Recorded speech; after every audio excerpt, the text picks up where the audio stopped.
What's up, everyone, and welcome to the Corporate Bartender.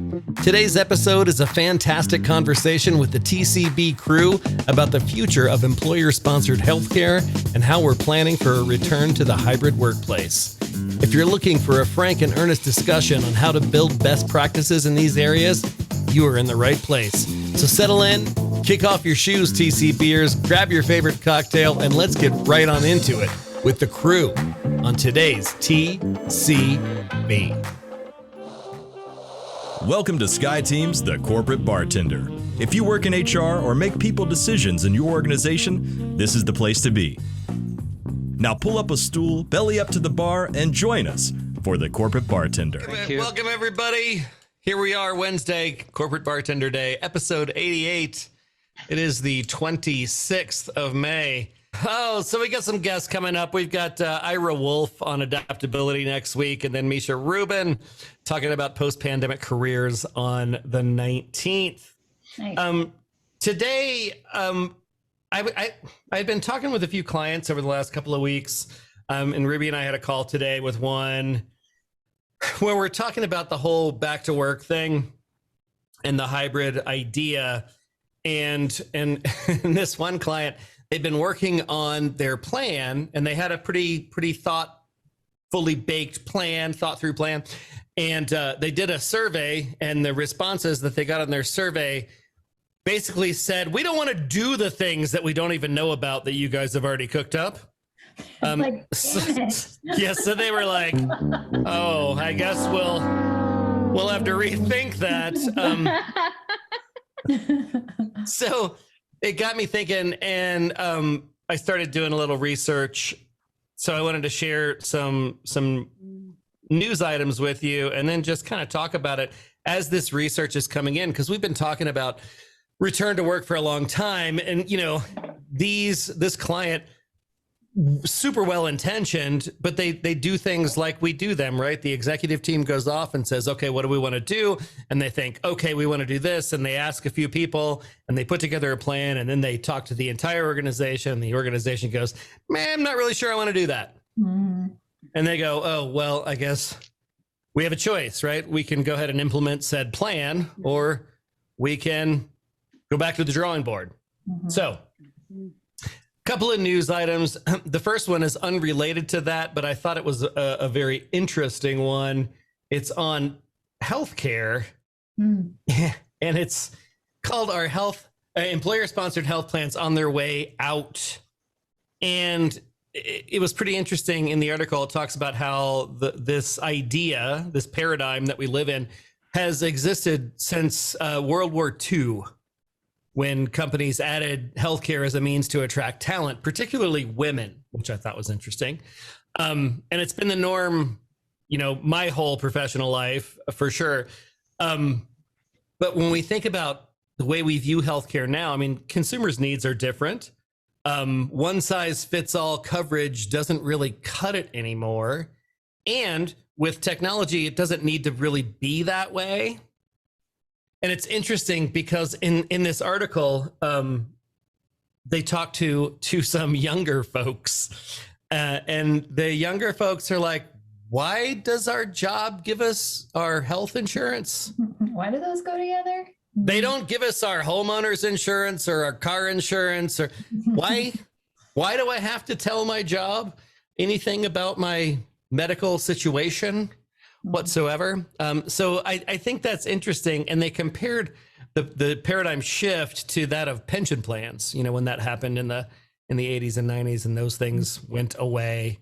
And you know, it's one of those situations that's looked at as, you know, it's burdensome to the individual, but right now it's burdensome to the company. And when you look at it empirically, it doesn't make a whole lot of sense. I don't know. What do you guys think?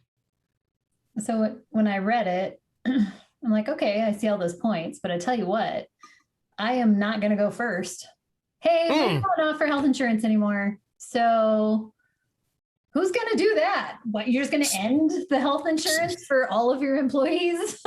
Well, it's going to be startups, right? It's going to be that startup that becomes Amazon, right? One of those, you know, meteoric startups that says, you know what, we're not doing that.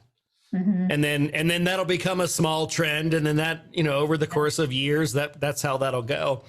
But yeah, I totally feel you. Right. I mean, right now because there's no cost equivalent alternative. Right. Right. I mean, the exchanges aren't cheap. Yeah, they suck. Right. And they're ad hoc state by state, and right. Even though it is ad hoc employer by employer, there is that too. But there's so many regulations. At least there's a basic threshold of coverage that you're going to get. For sure.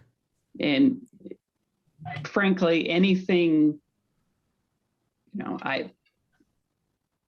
we're being recorded. I am not in favor of a government plan. Sure. Having dealt with Medicare with my husband and with other folks, anything that the government does, they do less efficiently and more expensively than the private sector.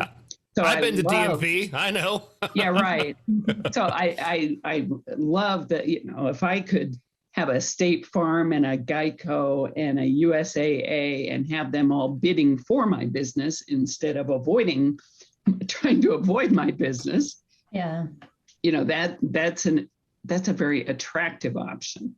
Well, it's interesting, Laurel, because when you think about it, the reason the insurance market works the way it does is because it's employer driven. Yeah. So right now the insurance market is numbers based. Sure. Right. The more people you have in the plan, the more bargaining power you have with the insurance company. And that's just a messed up way to do business, right? I mean, it takes the consumer out of it, the people who actually use it. Mm-hmm. They have no say in the plan design or the negotiation or what things cost. And most plans aren't fully transparent with costs of care. So it was interesting in the survey, the study that they did in this article, 41% of the consumers they talked to said they think health insurance should be decoupled from employment. And what that looks like and what the mechanics of that are, I don't know. Mm-hmm. But the fact that it's shackled to your job, which is not portable. And if you think about, we're HR people. What's the average tenure today versus 10 years ago? Mm-hmm. Less than 2 years. Less. Yeah. Less than 2 years, said the recruiter. I just heard it. Yep. And you're talking about you have a repertoire of doctors that you go and see, and now you switch plans and now your doctor's not covered and you're an out-of-pocket expense, and you've already accrued your deductible for the year in January because you had that surgery, but you just switched employers in June and now you're starting all over again. Those were all points in the article. Yep. I had this conversation last night with a couple that came over for dinner, and it is something that absolutely needs to go away. When you have the best negotiator in the benefits department, Eric, we worked with Stacia and she was fantastic. Fantastic. Got some of the best benefits I've ever had. And then I go to another company and it's shit benefits because they don't have a damn good negotiator. So, and then there's also who's having if the company is holding the liability of the coverage, self-insured versus not. Oh, right. It is just a shit show and has got to have some sort of complete overhaul. Yeah.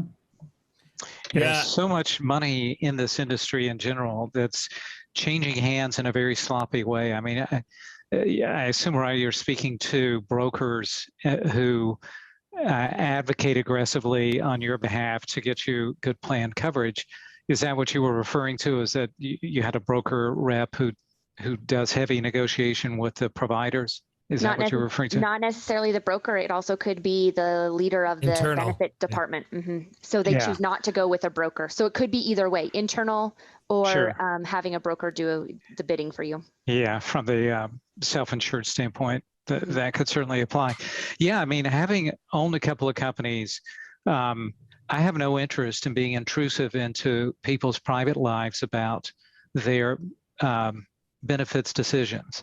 Mm-hmm. And also, having been a consultant for years and being rather independent of it, I like the notion of the portability of benefits traveling with you wherever you go. And to Mariah's point also earlier, if you've got an average of 2 years tenure, then it almost inherently implies for us as an economy to have rapid shifting to opportunity.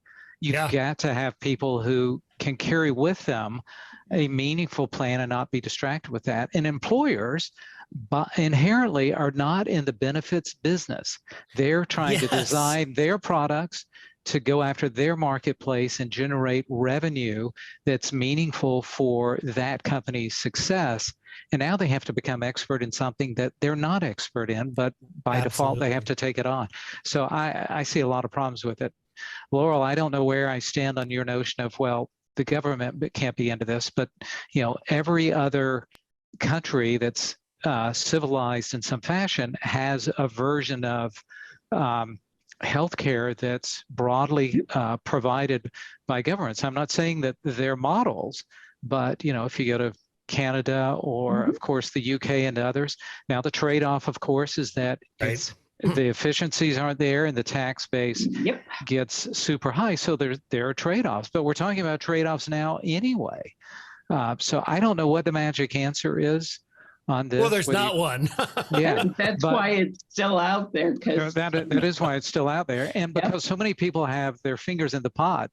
I get frustrated with the brokers, and I like these folks. They're nice, and they have a living around being the liaison between providers and the employers, but they're making a shit ton of money off of just representing plans.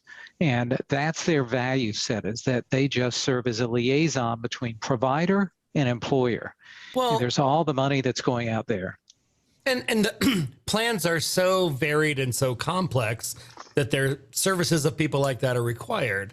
My simplistic mind goes to, why can't 15 minutes could save you 15% or more on your health insurance? Why can't that be a model, right? I mean, if you think about the incentive of the insurance companies right now, it's to grab those large blocks of employees at a time versus the loyalty of individual customers. I don't know about you guys, but who here has changed their car insurance in the last 5 or 10 years? I haven't. I've had the same car insurance since I got car insurance with my house. It's just, I just let it ride because I don't care, right? Yeah. It's fine. And my coverage is where I want it. And could I save money? Probably. Is it worth my 15 minutes? I don't know. Maybe, maybe not. It's just not on my list of things to do. So I stay with the company, not because I think they're amazing, but because I'm there already. It's the inertia. Right. I shop the shit out of my insurance.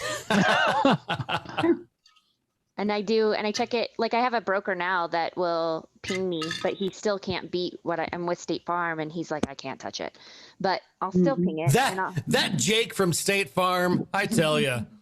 But yeah, I mean, when I did it because I was with Liberty Mutual and we bought a vehicle and it skyrocketed. And so that's what created okay, maybe I should check into this. And so then therefore it's spawned every year or two, I check into it and see what I can do.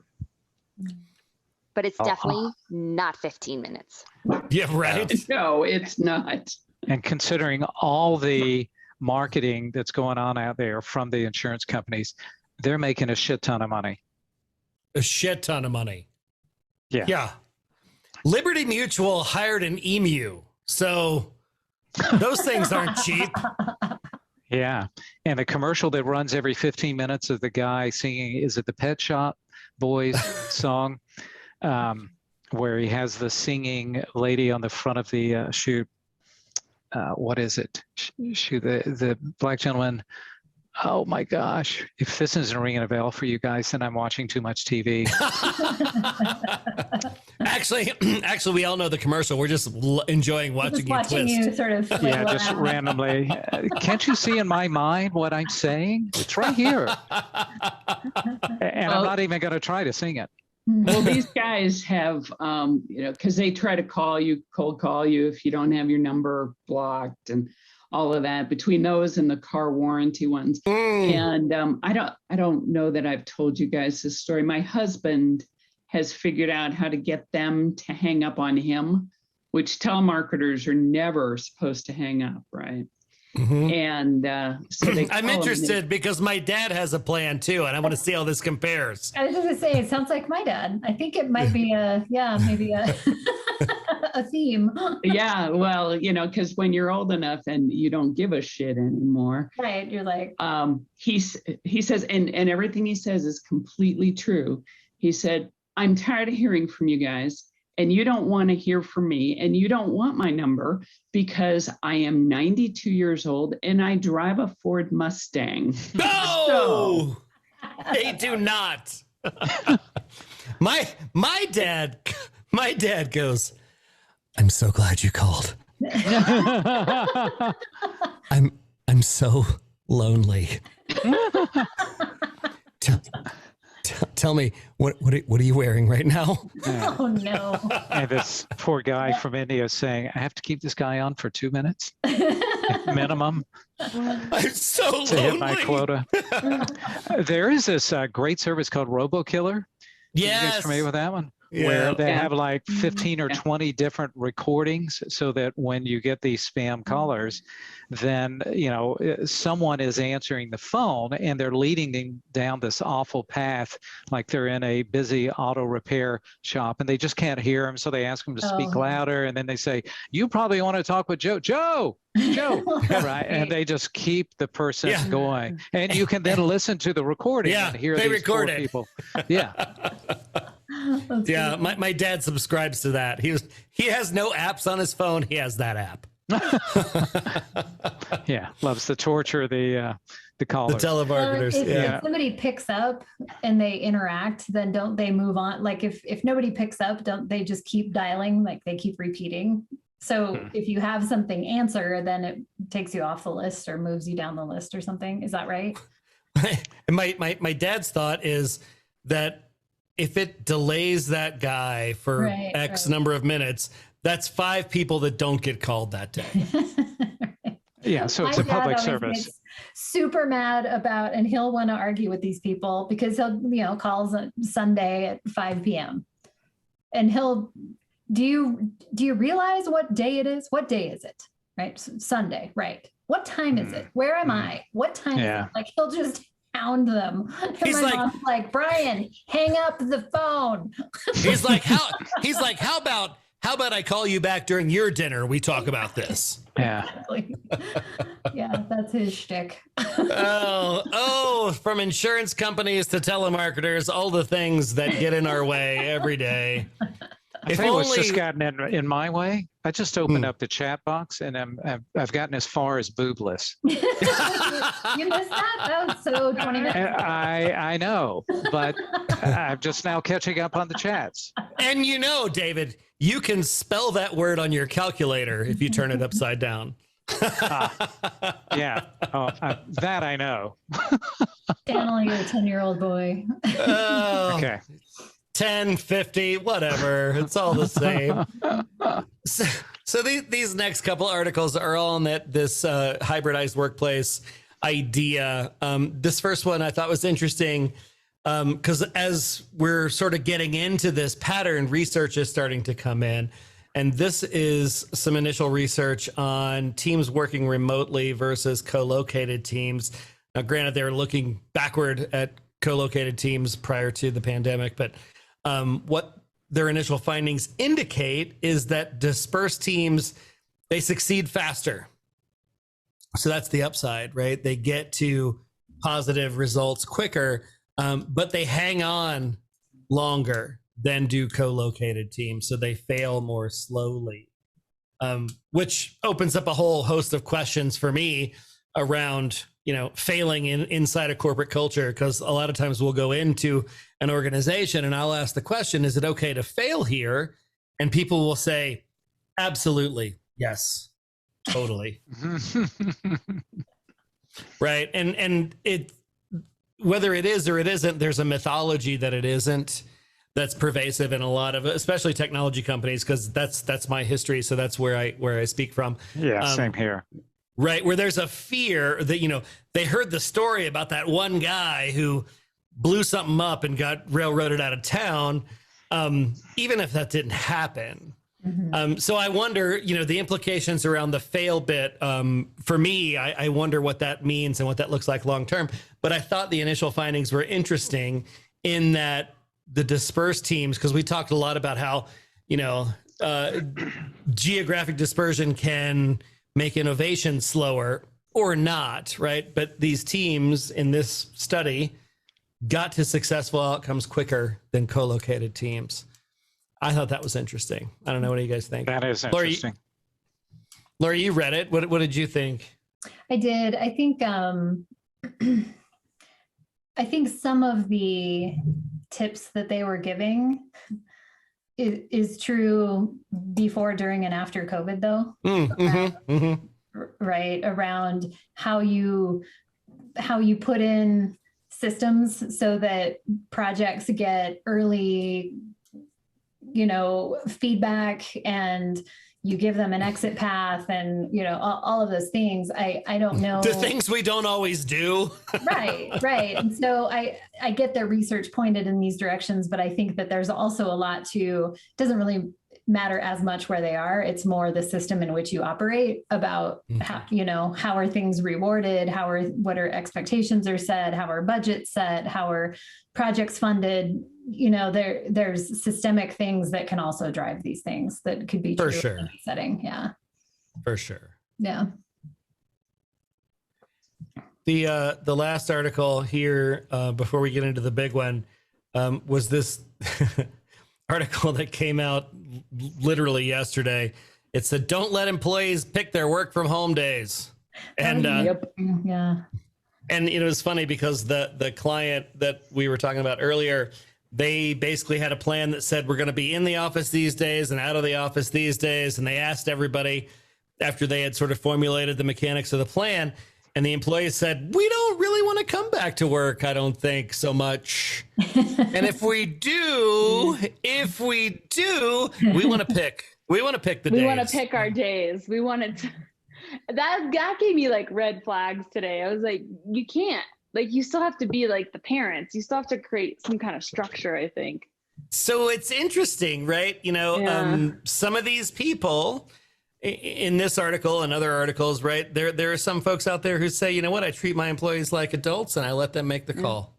So it's funny because I was reading that, and we're in the process of trying to write guidelines because we're allergic to policies where I work.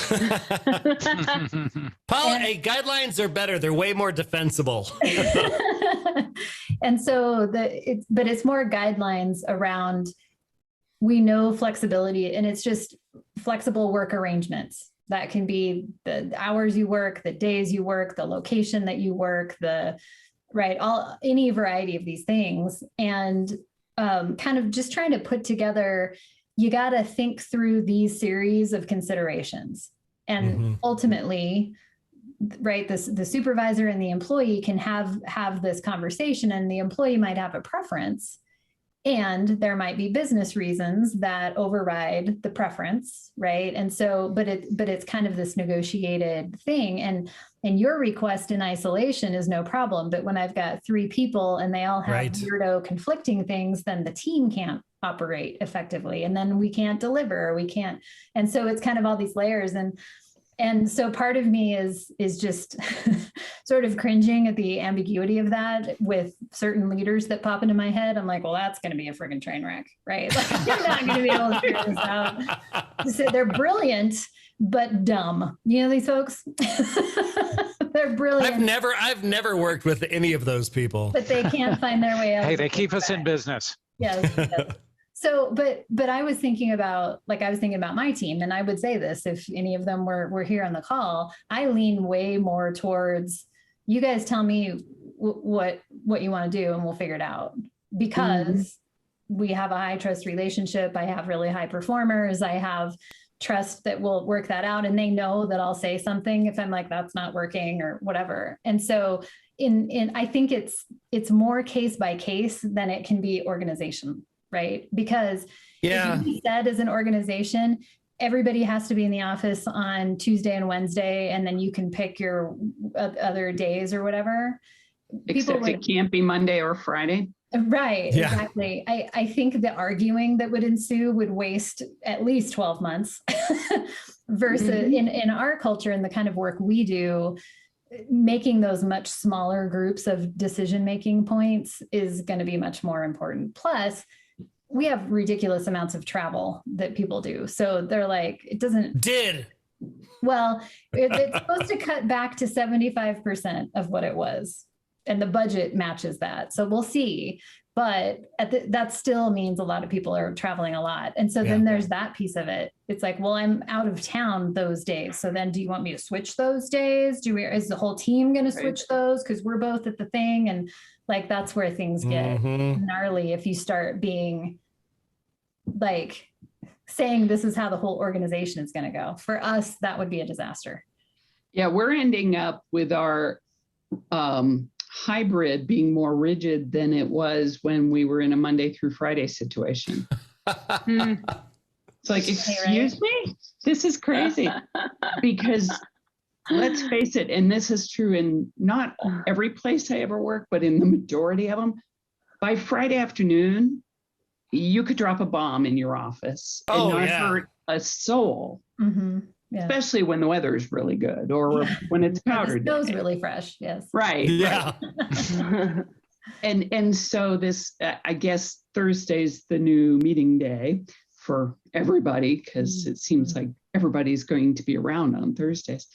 So I tried and got vetoed, but one of the things that, because you got to protect your culture, and our culture is barbecues. It's like, is it?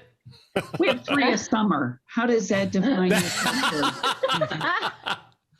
Well, that could define your culture if that's all there is to it. Yeah. So my thing was, okay, let's say the 3rd Tuesday of every month is an event in the office day. Okay. And then if you want people in the office approximately a couple days a week, and you're saying 40%, instead of telling them 40% per week, just say 40% per month. We want you in the office, including the 3rd Tuesday or whatever of every month. Everything sneaky else, math there, Laurel. Sneaky math. But there's only one required day. Yeah. And if you're in accounting and you got to do month end, which week you're going to be in the office. Sure. If you've got quarterly business reviews and with your customers, you're going to be in the office that week. It's like, why are we making this so granular that it's becoming incredibly rigid at a big macro level? Yeah, I agree. I think the next round of experiments, right? We had the giant experiment of on Monday, everyone stays home. Go. Right. Because we're locked down. And now it's all the giant experiment of how do we all swirl around to get back to work? Yeah. So wait a minute. I see there's something good coming, but I heard something I've never heard on this call. I heard David agree with me. and I wanted to hear what he had to say. Actually, I was qualifying it. I was going to qualify my agreement when I said something. I think I started with but. Now, I was going to agree with you, Laurel, because what I'm seeing, and I think the tone of this conversation is headed there anyway, is that, first of all, so much of this depends on how work gets done. Anyway, for instance, one of my client companies is Samsung here in town. It's a fabrication plant of semiconductor chips. People can't say, I'm not going to show up to the fab today. I mean, it's, or if you work at a restaurant, there are some things where you have to touch the work to get it done, and you have to be there to touch the work. And then it's a matter of if you draw rings around that, do you need to be there in support of the work that's being directly done, and so forth? So how does work get done in and through the organization will determine the extent to which people need to show up to begin with. And then from there, on the other end of the spectrum, this notion of just asking people, so what do you want to do? And I'm a big fan of asking employees, what's your thinking? What's your degree of commitment? Where do you stand in your relationship to the work and to the company and to your leader? I love all that. I've spent my professional career doing it. But if you simply ask, hey, do you want to come to work or not? It seems like that's going to be tough to accommodate. So I like the notion where a lot of companies are heading who have professionals who don't have to touch the work, that they do leave it, as we've been talking about, more at the team level, right? Like, what do we want to do collectively as a team? Like Laura, you were saying, if one person says, I can't be here today, and then someone says, well, I can't be here tomorrow, then ultimately the team, along with the leader, has to kind of figure out, when do we need to get together to do our work face to face in person, as opposed to a company mandate, at least at this stage of things. That seems like the more reasonable transitional stage of what return to work seems to mean. You know, it just occurred to me, because we always talk about, does dispersed workforce become a detriment to your culture? But what just occurred to me is that whatever culture you have today is going to shape how you allow this return to work situation to unfold. Right? If it's a culture of standard operating procedures and everything is written as policy, and there's hierarchy of decision making, and that kind of system. And I'm not saying that people are unhappy in that culture. People can thrive in those cultures if they resonate with it. And so you would expect that to be similar to how they're going to address this, right? And at Cable Labs, our culture is highly individualized, very employee centric, and incredibly generous. And so I anticipate that to be exactly.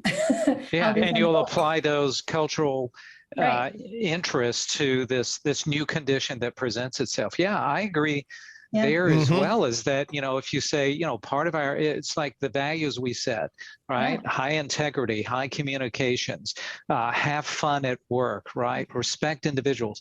That can extend to a work from home setting or at work setting. So do we still model those as a starting point to keep our culture alive? And then from there, it's now the matter of reasonable accommodation, so to speak.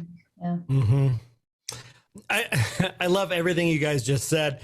David teed up this article perfectly. If you have a chance, you should check this out. This is the cover article in the current HBR.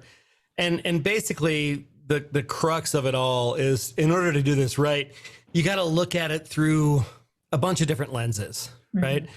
And just like you guys just described, there are several, and in the article they identify 4. There's jobs and tasks, right? You can't work at the fab from home, right? You can't serve dinner from your house to customers, right? So jobs and tasks, projects and workflows, right? How does the work get done, and who needs to touch it, and in what order, right? Preferences of the employees, what do they want to do? And this notion of inclusion and fairness, right? Because if all the people that can work from home do, is that creating a problem for folks that have to work in the office? Not now, but over time, right? And I think thinking about that in those ways is I don't know that everybody's doing that. They're trying, but I don't know that they're always getting it right. And then there's like just this notion of place and time, because I think the thing that gets the short shrift here is synchronicity or asynchronous work. A lot of work can be done asynchronously, and I think a lot of people have assumed that they will just do it whenever they want to do it. But the reality of the ecosystem around that hasn't always been discussed beforehand, right? Because of, like Laurie said, we turned the switch on and flipped on a dime and went home, and then just sort of had been figuring out over the last year plus. But that notion of asynchronousness, right? It goes back to like our communications conversation a couple of weeks ago. If I'm working the night shift, do I need to catch your Slack message at 9:30 in the morning? What are the expectations around that? I don't know. The article I thought was pretty good in outlining those things. What did you think, Laurie? So I wanted to go back to the jobs and tasks, because what I liked about it was more nuanced than I have to be at work because I use things that are at work, right? These were more like, the examples were a strategic planner as the role, but a critical driver for productivity in that role is focus, right? So where in time and space, location and time, what's most important for this role is focus. So where does that fit on that 2x2 matrix, right? How do you optimize that for that role? A team manager, the critical driver is coordination, right? Yeah. They need to be kind of on the spot and coaching and mentoring and in the moment direction. So that's a different kind of need for time and Sure. space. Or a product innovator, the critical driver is cooperation. Well, face-to-face innovation is, unless we start getting really, really good at collaboration tools virtually, face-to-face, is what drives innovation. And even passing someone in the hallway spontaneously and say, hey, now that you're there, I just thought of something. What if we try this or that? Exactly Oh, right. okay, yeah, I'll do this, you do that. And a creative idea was born. Yeah. Yep. And that's what I liked about the jobs and tasks, because it was more about what's the critical driver of productivity for the role. Yeah. Mhm. Because then that helps you point to, yeah, this person really does want and need to be in the office because it drives that critical lever of productivity. And for others, it's like, that's the worst thing possible for them. Right. To be there all the time, right? Well, and then you layer on top of that the people's situations, right? You've got the person that's been there for 7 years and knows everybody. And if focus is what's required for them, working in their house is the best place for them to focus, versus the person that's been there for 9 months who lives in a 2-bedroom apartment with 4 other people in New York City. Being at home is not a place to focus, right? Yeah. Especially if everybody else is working from home. And then there's that psychological element in there as well, where for some people working from home is isolating and they think dark thoughts because they're not surrounded with other individuals who define a community of relationships for them. And some people are kind of wired to say, when I cross this threshold and come to work, that's where work gets done. When I'm at home, right, that's where I do things that I define myself outside of work. So there are those elements of folks who have carried that with them over the past year, and they're ready to get back to work. Although interestingly enough, I don't think I mentioned this here, a colleague of mine runs HR for a fairly large company, and they had so many extroverts saying, we need to get back to work. So a couple of months ago, they said, okay, we're going to let you go back to work. Did I mention this already? Yeah. They said, all right, you guys who work on this floor, because most of your extroverts, come back. So on Monday, 50 people showed up. By Friday, only 10 people were coming to work because they said, it's so weird. We still have to wear the mask. I don't want to do that. And the cafe shut down. Yeah, that doesn't feel right either because we can't gather. And my favorite conference room is available because it only seats 4 people. So anyway, because the situation didn't sort of represent a sense of gathering. Normal. Normal. So that's why I like these sort of staged transitional points instead of like the force fit on July 1st, everyone returns to work. Yeah. Well, TCB alum Jenny Levy was doing this last summer, and she had that exact same experience, right? There were people who were just chomping at the bit to get back to work, and they said, okay. And it was great for a week. And then it was back to nobody coming to work because it was optional. Yeah. I mean, we keep coming back to this topic because I think there are so many layers, and I think it's so complicated. And it was the experience with some clients this week where they felt pretty good about the plan that they had, and then they talked to people and realized that maybe they needed to make some tweaks to that plan. And I just envisioned a lot of people in that same space because we've been working real hard on trying to pin down a freaking date, right? For the last 8 months, we've been moving it up. Remember when we were moving it out 2 weeks at a time? Oh yeah.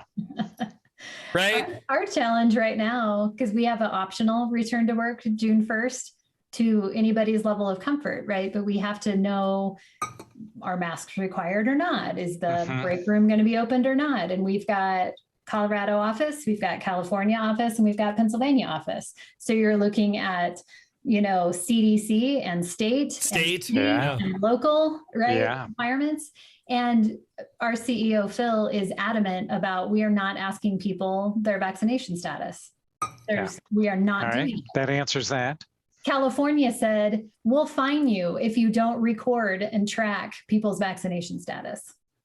And so Phil's just like, well, can they do that? Right. So Yeah. like, Can they do won't- that? They're California. They can Right? do whatever they That's, want. I'm surprised. Maybe That's we won't open first I heard California. that they're an employee-centric state. I'm surprised that they were mandating that, You that have they to are have mandating a that. log and you have to track it. And if you get caught not doing it, and you have to ask every 2 weeks, if Mm. somebody, Mm. right?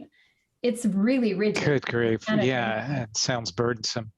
So I mean, it's still undecided, and it's starting Tuesday. So we're like, Yeah. so I was gonna say, may want to kick that date back a skosh. Yeah.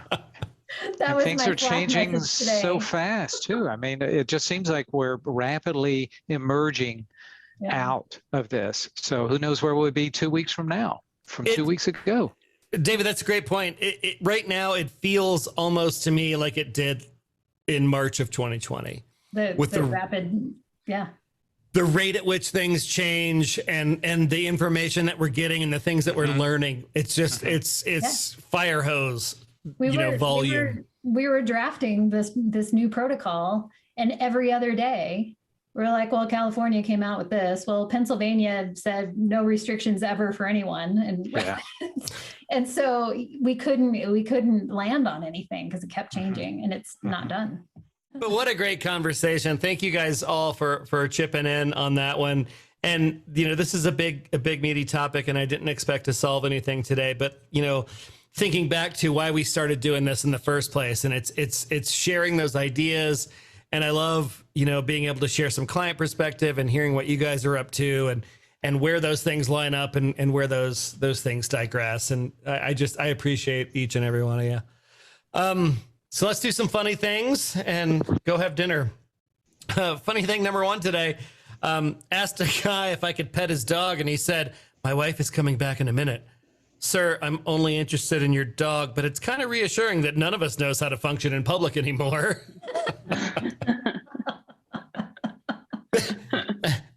This one made me laugh. "Are you woman?" "Yes." "Okay. Why?" Was you The not tweet prepared says, for that "Was one?" not prepared for that one." That's funny. Do you think Sesame Street could get away with a joke where Cookie Monster says he's young, dumb, and full of crumbs? Yes or no? I see Laura laughing at that one. Oh, how about this one? These dudes were 33 and 35 when this picture was taken in 1982. They are both still alive today. I believe the key to longevity is looking old as hell right off the bat. 33 and 35. I was like, Wow. what? Wow, Yeah. you're right. Oh, probably the worst thing you can hear when you're wearing a bikini is "good for you."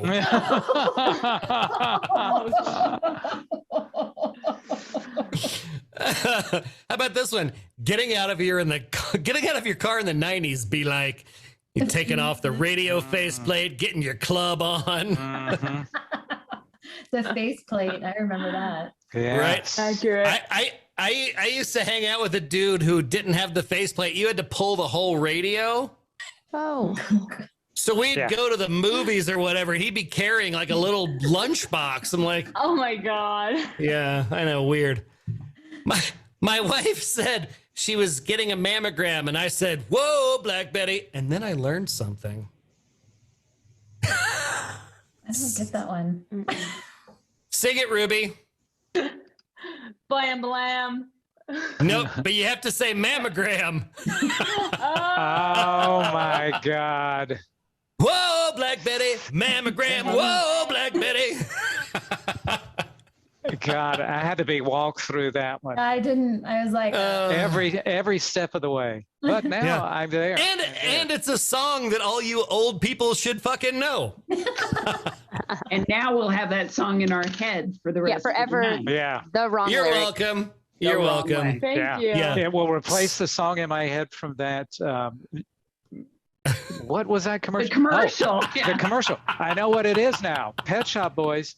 I've got the brawn, you've got the You've brains. got the brains. Let's Oh, make yes. lots of money. Insurance. Have you guys been Insurance, seeing that? Mine- Yeah. I'm going back to that because mine was Geico's Sprinkles. Yes.